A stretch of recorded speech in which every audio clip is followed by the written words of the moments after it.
You are now listening to Carlie's Couch. I'm Carlie. And I'm Lex. In this podcast, we discuss a wide array of topics about life and how to live your best life. Whatever that looks like for you. Hope y'all enjoy. In today's episode of Carlie's Couch, we discuss the impact of likability on personal and professional success. Hello. Happy Monday, y'all. Hope your week's starting out well. I'm Lextopia. We got Carlie to my left. CC Fierce, Carlie Carpio on everything. Fire season's usually pretty turned up for me, so kind of matches the summer energy. Just got back from vacation. Been doing a bunch of work. How you been doing? That's good. I'm feeling pretty good. Been having a lot of energy. Enjoying my summer. And that's the question that we asked of our listeners this week.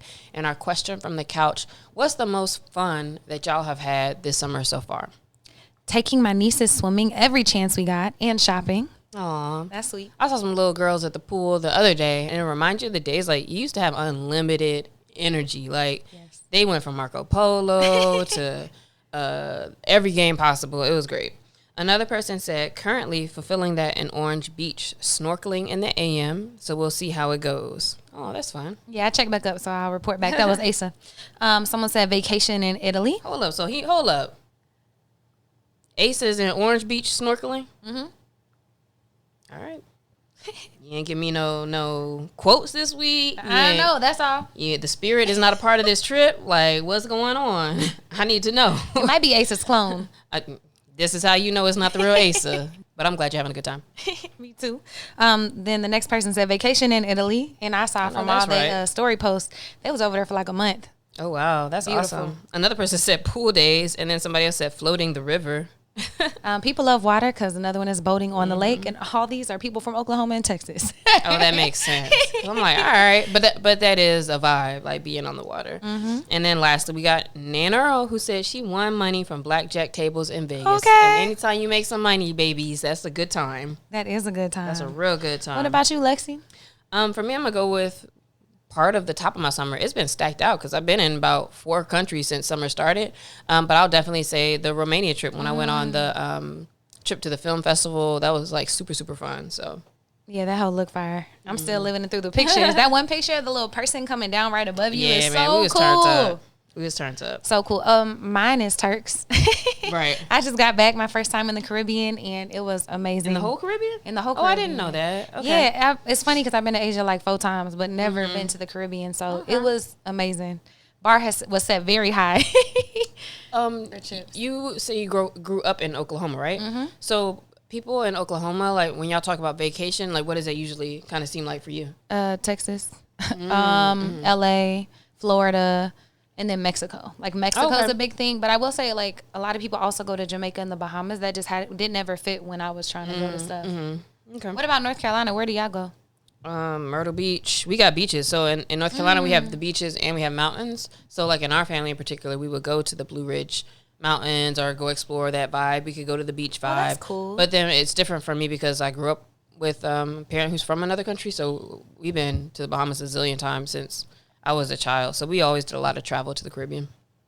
Yeah, that's beautiful and so cool. Like being able to like grow up in 2 different countries and have a better understanding of cultures and different things is so fire. Yeah, I WhatsApped my Aunt Margaret yesterday because I just got, I don't know if you can see it behind us, but I just got like a pack of like literally 2,000 incense sticks for like $10 on Amazon. And I was like, dang, I hope they don't stink. But they smell real good and they're all different scents. And I took one, I was like, this smells like my Aunt Margaret room. And I was like, you know what, let me hit her up because I ain't talked to her in a second. And I WhatsApped her and was like, oh, Margaret, I got some incense. It smells just like I'm in your room in the Bahamas. And she was like, girl, I am cracking up. And then she was like, you left your soap bar here. I'm leaving it for you. And I was like, oh, I was like, all right, I'm going to come back soon for it. She was like, oh, I would love that. So, like, I could tell she just wanted me to come back. I was like, not you kept the used bar soap. Like, that could go. But not to her. Yeah, but that did make me think, like, damn, let me try to go back. Amazing. All right. So this week we're talking about likability.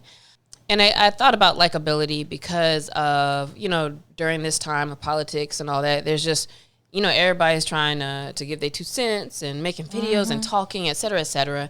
And, it's kind of interesting how people will be like yes to everything a certain person says. And then for other people, it seems like no matter what they say, it kind of gets dissected differently. And so it made me think about like, man, it really must suck, because if you're considered an unlikable person, it really is like an obstacle to get over as far as trying to get any message across. So I just wanted to think about that, and I explored a little bit more deeply, like what is the importance of likability in our society. So that's our topic for today. Whenever you think about someone being likable or having high likability, what are some traits and qualities that come to mind? For me, a likable person, like immediately not like obnoxious, loud, kind of in how they speak, or, like they know you and all that so well, and they're real extra. I would say a likable people, they smile and they seem genuine without being too much when they speak to you. So addressing you, speaking to you, but not going over the top. What else makes a person likable? What would you say? I would say like a general, like positive demeanor, like someone who, What does that look is like, kind of though? easygoing. You can tell sometimes when people are kind of feel a little light. Yeah. But also, I guess I don't want to just be like assuming like they don't have no problems or anything. But Yeah, but I mean, there's a certain way you carry yourself. Yeah, there's a way that you carry yourself, and you can kind of feel it. I like that. If they're approachable, I think too. That's what it is. Because like the way I might walk around, because I'll keep my face resting or whatever, or I might be thinking about something. We have that concentrated look sometimes, and then you might not look approachable, so it doesn't look like you're somebody I want to bother. Yep. And so far I've heard you talk about body language, about people's vibrations and how they're looking and how they approach people. I think all of those are super important. You've talked about tone of voice. And the way people say things, their delivery. I also think about people who are likable seem fairly open-minded and open for hearing different things. And also they let you speak. Yeah. Kind of. Like that's how you could see that maybe. They let people speak. And I think because I've been like working a lot and doing a lot of facilitation, like I'm kind of thinking at it from that lens, but also people who have like a funny or like cool personality, someone who just seems cool. Yeah, people who are kind of laughing as they're talking about things. Is likable necessarily palatable? Like, is that the same thing? Because I don't know if that's necessarily the same thing. And maybe we're going to get into palatable that later. Yeah. Yeah, I think so. If you're likable, you're palatable. And then my next question, and we'll maybe delve more into that later, is like, are we talking about the Riz? Are we talking about charisma, like charismatic, magnetic people? I think so. But then I would say the only thing we haven't said is I feel like empathetic people or caring, like being empathetic or caring, helping people feel seen, heard, or understood is a great quality for likable people. You're right. You are absolutely right, because now immediately I'm thinking of some examples of where, I'll see folks in the way that even in just meeting somebody, it kind of makes it feel like the door is open for that person to have space. And I was like, yeah, I kind of like how, they did that. They come across approachable and they're coming across as caring about you. So I don't think it takes too long to see that in a person. Okay, so now we have all these traits and we have all these thoughts about what makes a person likable or charismatic. But what role does that play in our society? We've talked multiple times before about the evolution of people and the fact that we are pack animals. We are based on, our survival rather is based on how we can coexist in a society, because everybody has their jobs to do, and to protect each other and keep everybody safe, right? And so I guess the main thing that I would say then is the role that likability plays in society is, that one must be, or let me not say must, but that one's likability can ensure that they will have people, that they will have community. And in general, that's a way that you can be sure to survive or have what you need, should you need anything. Yeah. I think also just in like day to day, like it affects every single one of your interactions and relationships and friendships. And even like if you're, out getting your tire fixed at the tire place and you're a more likable person, they might be kinder to you. You could get a discount, like all of those things, like literally likability is interwoven into every single thing that we do every single day. I agree with that. And I looked up a couple of examples because I wondered, is there some actual studies, right? Because we could say this and feel like it makes sense for a likable person to be more successful or to be able to move through society well. But they do actually have some studies. There's like 5 or 6 that I saw, but I'm just going to pull out 2 of them because they highlight 2 different things. And a lot of them kind of reiterated that The first one is called The Role of Likability and Persuasion by Robert Cialdini et al. I forget the rest of them, 1976. And what they found was people are more easily persuaded by individuals they find likable. That makes sense. A more likable person, it's like, well, let's go to this movie. And be like, all right, cool. I'm laughing because the first thing that came to mind is like the persuasion for some reason makes me think about like the snake oil salesman back in the day, like multi-level marketing, like all the people who kind of bring you in. Trying to fire you up and everything. Yeah, that's real. That's real. And then the second one that I saw was called Social Likability and Professional Success. This one's by Daniel Goleman, 2006. So this one's more recent. And they found that people who are likable tend to build stronger networks and therefore have more career opportunities. And so I tried to find one that was personal and professional because it's like, I mean, they done did the research. They see the facts that the more people are attracted to you, like you, they're going to listen to you. They're going to respect you. They're going to want to be around you. They're going to want to work with you. Ooh, I was getting carried away with those. So the W's got me. On my list of adjust, and I was like, appreciate that support, Carlie. Appreciate that support. And it, you know, what that also makes me think about is when you're real likable or you have a lot of riz, like you can kind of get away. I hate this generation. I know. You blow me with that, but it is what it is. It is. But people also can get away with a little bit more, like if they are. So the guy I dated in high school was super likable, super likable. And so like if he was out ditching class and when he wasn't supposed to, the teacher's like, oh, go back to class. Yeah. You know what I'm saying? You can see that with like even adults and other that's people. what I'm saying. But like that's a great example. I don't know why he's the first person because it's been a million since then, but just thinking about even how likability like shapes what you're able to, the way you're able to move in spaces, in any of those spaces. Yes. And also charm your way back into somebody's life if you done did wrong. Like, yeah, absolutely. And then it made me also think about, well, what about cultural perspectives? Because I think that in America, we are socialized to smile more and put on particular fronts more often here. And we just finished saying that some of those things are what make us likable. And yet culturally, you know, that's why that makes sense. Because I know for sure, like my sister-in-law, Anya, she's Russian to the bone, and she will look me dead in my face like, bitch, you are not funny. You do not look good today. And respect, because it's like, and she's not mean. Let me not get anybody that idea, but she is not phony by any means. And I remember, because I got my master's in intercultural relationship or intercultural communication. Sorry.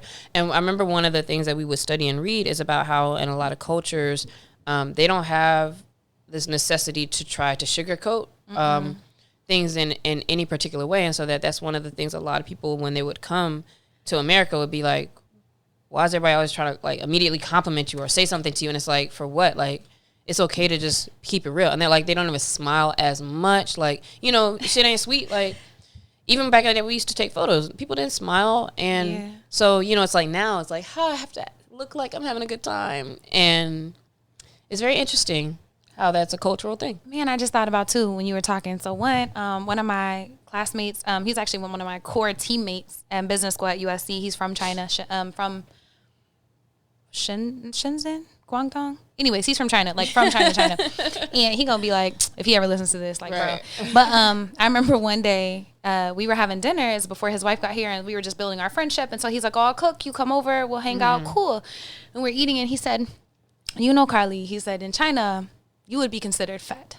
And I was like, yeah. All right. Fair. You got me there. Man. Yeah. And we were talking about cultural differences and asking people questions, and he sure did. And he was just explaining, like, should have been like, how skinny, whoosh.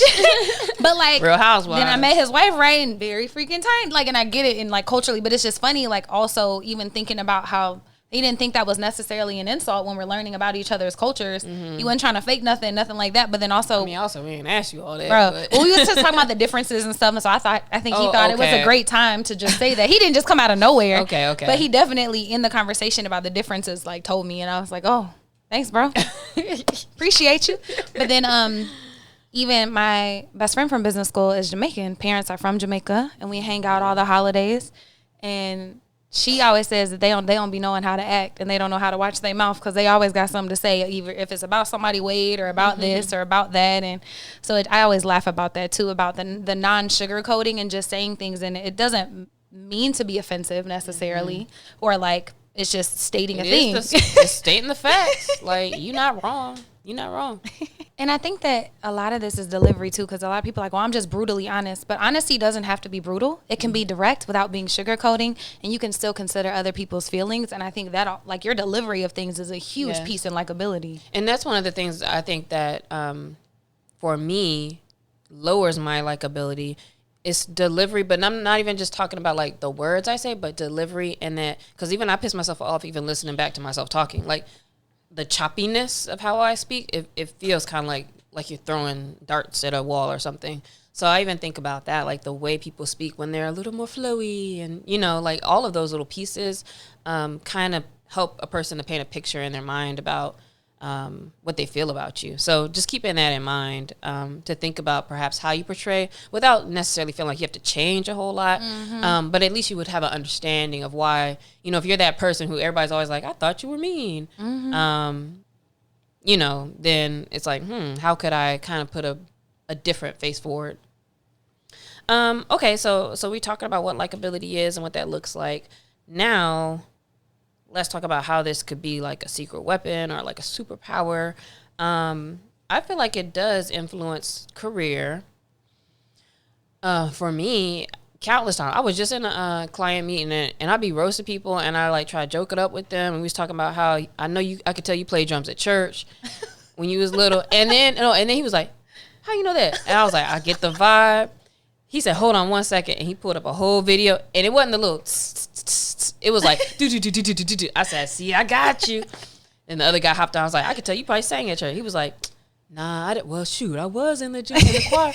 I said, don't play with me. I could tell what's going on. And like, we'd be in there to like kind of joking and laughing. And so I feel that it helps to have a certain level. And, you still got to discern when and where, how to do this stuff. But especially when I'm talking to like clients of color, or like people where I feel like I can have a little bit more community with. I think that does make a difference in how you get along with clients or colleagues at work, etc. And when I'm even in meetings trying to get business, like I know like I'm on and I'm smiling and I'm delivering in a certain way that is for that reason. I think it's one of the most important things. Is how people receive you and how you're showing up in spaces, and it's way better if you're likable. And so investors always say they're investing in you. So anytime you're pitching a company, pitching a brand, they buy you. They don't necessarily buy the idea or the company. Is you. And I won actually one of the biggest pitch competitions at USC because of my ability to pitch and how people like a story. It's $50,000. It's a whole other story how I didn't get that money. But I about to say, where'd that go? Man, there's a whole legal thing. The dude whose idea it was, because I was just brought in to do all their financials, all the business. I did the deck, I did the pitch, all those things by myself.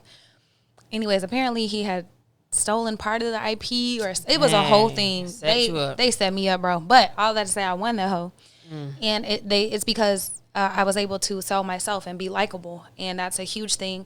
But since inception, like me being an intern in construction, I was at a career fair my freshman year, and it was an assignment to go talk to 5 companies and ask them questions, right? And had to write it down. And I was there and I was talking, and they're like, oh, what year are you a freshman? Oh, cool. We don't do internships until your junior year. And I was like, why? And they were like, we've never thought about it. And I was like, would you take a freshman intern? And they were like, yeah. And from then on, all the companies started changing and started taking people earlier, because then you can mold them and teach them. So that's important. And then also even thinking about, as someone who is a facilitator, a teacher, a yoga teacher, a personal trainer, someone who teaches fitness classes, it is so important that people like me. And that doesn't mean that I'm being fake or showing up, but it is like an intention to show up and bring energy into a space and craft a space where people can feel seen and heard and appreciated and all that. That is, I guess, your responsibility as a leader in certain spaces to ensure that you're facilitating that the space can be, a good space. That's true. And which is a reason why also it's important to be likable to your team. If you have people who work with you or for you, all of that is so important. So that's pretty good points as well. And then there's this notion, right, which I kind of started the episode out talking about, of You know, sometimes it's like people can be spitting facts and it's just like the way you're delivering it, or like the fact people don't like you in general because of whatever reasons, right? Does it matter? Like, do you need to try to be more likable if people have problems with your execution and delivery and all of that? Because they're always the ones that preach the most, and it's like, it keeps making it worse. It's like if you're not likable, trying to keep saying this message and, well, y'all don't know, it like keeps spiraling out of control. And people shut down. Yeah. And people shut down. Like, I'm talking Amanda. I'm talking about Kanye at times. Like, folks who, it's like we could have had a good discussion if it was a space around which we could do it, but the way they come across sometimes. Yeah, and it's like, if they tried to become more likable now, does it even matter? Like, do you think that the message would be better heard if Amanda did try to become more likable? Yeah, that's a good point, because the problem is once you're unlikable. You're unlikable. Yeah, like, because now it gets to the point where people are like, no matter what you say, like, I want to see you go down. So she could even say, you know what, guys, like, I've been listening to how y'all set my deliveries kind of off, and you know, it seemed like I might be coming from a holier than thou or blah, blah, blah, and then say whatever she wants to say. And people are still going to be like, that's not the way you say that, or you apologize, or like, all right, now you want us to listen so you can tell us that. You know what I mean? So, like, I mean, it just got to be very consistent. Maybe that over time. Yeah, but then I'm like, also, I mean, she does have a following, right? And she do be spitting facts and talking about a lot of important things. And so her people have found her. So she's likable to somebody. But there's a lot of things that push people off. Like, people still ride with Kanye. Even through a lot of nonsense, people still fucking riding. So I feel like you find your people by being yourself, and they find you likable for different reasons. Like, they love his audacity, his audaciousness. They love how he shows up and says, George Bush don't like black people. They love all this shit. They love it. Some people love how Amanda shows up in spaces, and certain people don't. And it's like, should people then try to be more likable to the middle because they're not palatable to the majority? I think there's levels of likability, though, to where, like, if we're talking about, oh, you are trying to make a point, but you're rude with it. You know what I mean? Like, there's some things where it's like, all right, now, like, you should listen to that. And also, we understand sometimes that rudeness comes from frustration as well. So, that one's not so black and white for me, but also it makes me think about the fact that Trump's likable for a lot of people. And so just because you're likable also does not mean you're right. It just means, like you said, you have charisma, and you can get people riled up, or maybe they feel good around you or whatever, right? So you're going to be perhaps likable to, like you said, your audience, in which case whatever they doing over there is like, okay, cool. And so I do think that, yes, it would be important for somebody like an Amanda Seales, if she is saying, like, I'm here because I want to have certain conversation and build up our community, right? If the end goal is what's good for a bigger audience, then I would say that would be helpful to have scaled or look at some of those things. And yet there's so many other factors, like we just said, about, like, I don't know if you could turn back, and / yes, your following, whatever they are, is the one that you have, and that allows you to be where you are right now. So, yeah, sure, continue doing what you're doing. But I think that you cannot claim that I am for a certain thing if you're not for that whole thing. I think that that's important. Talk more about the balance between being right and being liked. And if those two can coexist. I think the two can coexist. I think that what can really add to not being likable is, like you said, to have a closed type of a way of communicating, to where I'm saying things that are true and I'm not giving space for anything to come up. And there is a way to talk about what you can believe, or what you know is right. Let's say it could be straight facts in some cases. You know something's right, and you can talk about it in a way that still allows them to be a part of that, like, discovery, and or allows them to feel comfortable saying what they want to say, feel comfortable agreeing with you, whatever it may be, right? It doesn't necessarily mean that we have to be talking about things that are hard to, get on the train with, but, like, it's all about style, and I think it would do people well to pay attention to that and to practice that, like, certain qualities of communicating with people in a way that is an inviting way to communicate with people. Yeah.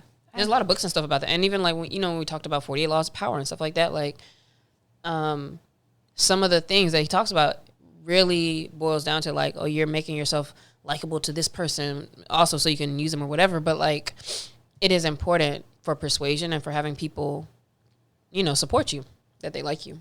Yeah, I would agree with that. And now thinking about likability, like our relationship with ourselves and how it affects likability.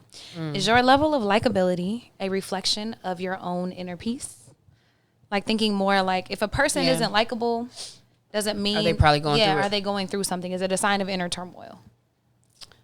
To be safe, I'll say I think it can be. I think that being unlikable can have a lot to do with what's going on internally, but I can only truly talk about it from my own experience, which I would say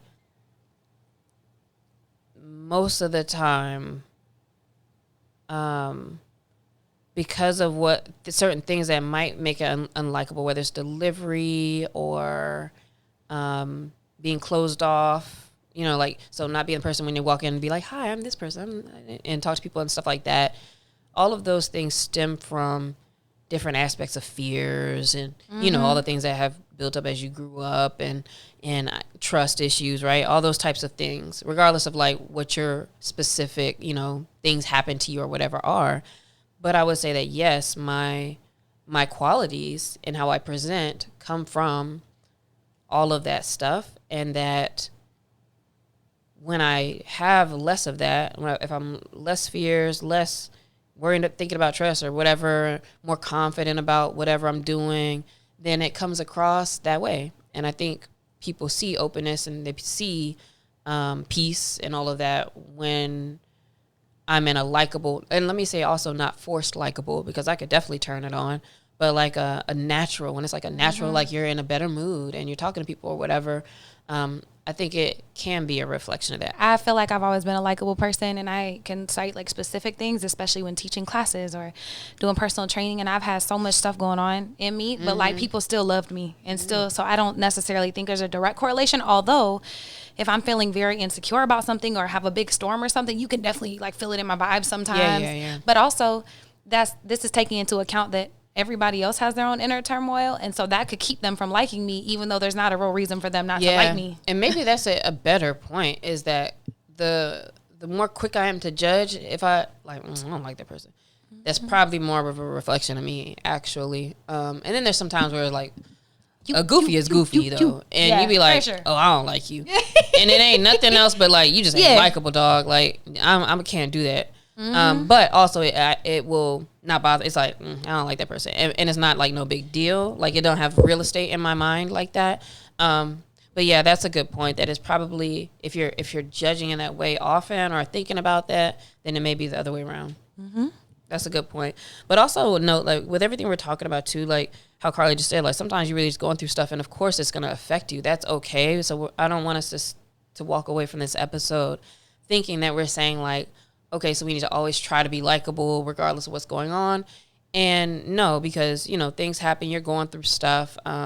Don't force yourself to be fake. Don't force yourself sick, stressing out about how things are being perceived. That's okay to not have good days. Every single time.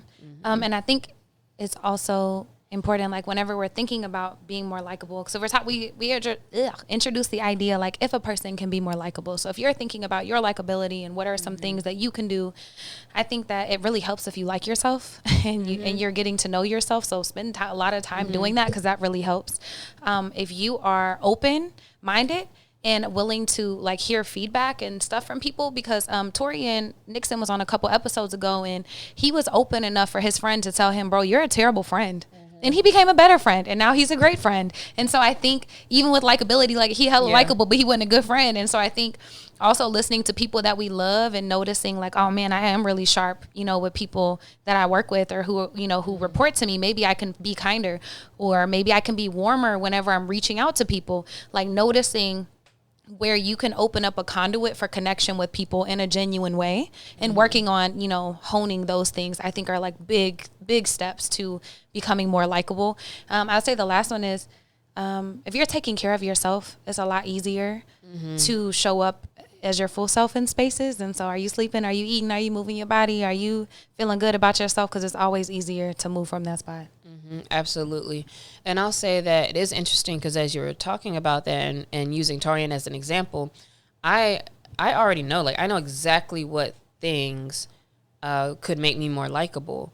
And let's note that it's not necessarily knowing that, it's the fact that I could still get in a room and it's like, it's actually hard sometimes to want to be like, hi, I'm Alexia. What's your name? You know what I mean? So it also is something to practice. Some of it is like skills of the skill of like, just kind of putting yourself out there, talking to people, whatever it might be, smiling. Like, a lot of times I don't think, although I wouldn't think about this, but if I was really trying to overthink it later, like just because somebody was in a room and they weren't smiling, like, that doesn't necessarily mean that person is mean or whatever, but we still recognize like how things come across and people's perception of us. So it's something to practice. Like that person would need to practice that. You gotta catch yourself because you're used to like holding your face a certain way, used to doing things a certain way. And so consider that and like just even thinking about what's those couple things you could try to do and putting those to work this week and practicing with it. Yeah, hit us at Carlie's Couch. Let us know what are some things you're working on to be more likable, maybe what you learned from the episode, or if you have any tips for us. Peace out. Bye, y'all.